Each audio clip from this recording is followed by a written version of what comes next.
लेकिन इसका फ़ायदा बेसिकली ये है कि अब जब इंडियंस आ रहे थे तो वो यही समझ रहे थे कि वही फ़ाइटर ये तीनों काम करेगा,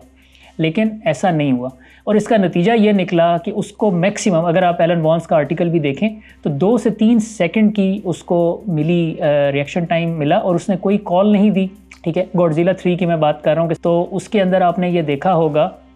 कि वो पूछ रहा है गॉडजिला 3 योर पोजीशन।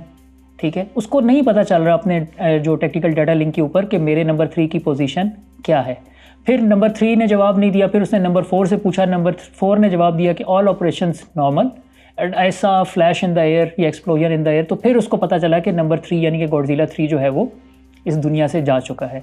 अब ये बात समझने वाली है कि राफेल जैसा एयरक्राफ्ट जिसमें स्पेक्ट्रा EW स्वीट है, ठीक है, उसके अंदर एक्टिव ईसा रेडार है, उसके अलावा उसके अंदर अपने और भी बहुत सारे जो सिस्टम्स हैं,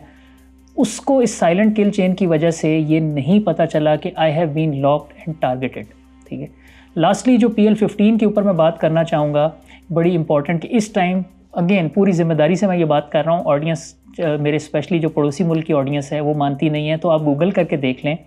PL-15 जो BVR है उसके अंदर एक्टिव ईसा, एक्टिव इलेक्ट्रॉनिक स्कैन एरे जो रेडार है, जो जहाज़ों में लगा होता है, उसका सीकर भी एक्टिव ईसा है। और ये मिनीएचराइजेशन इतनी मुश्किल है कि आपने जहाज़ की कोन में तो लगा दिया, नोज़ कोन में, लेकिन उसको BVR में आपने, जिसका 8 इंचेस का तकरीबन डायामीटर है, ठीक है, उसमें आप कैसे फिट करेंगे। सेकेंडली जो इसकी मोटर है वो डुअल पल्स मोटर है कि वो एक दफ़ा फायर हुई, अब जो MRAM है या जो बाकी सारे हैं उनका जब मोटर बर्न आउट टाइम ख़त्म हो जाता है तो वो फिर अपने सिर्फ मोमेंटम पे मैनूवरिंग कर रहे होते हैं, उसके बाद उनको थ्रस्ट नहीं मिलता। लेकिन जो PL-15 है ये फायर होता है, ये लॉफ्ट करके ऊपर जाता है, वहाँ से फिर जब इसने नीचे आना है तो इसकी मोटर जो है वो उसको दोबारा थ्रस्ट देती है।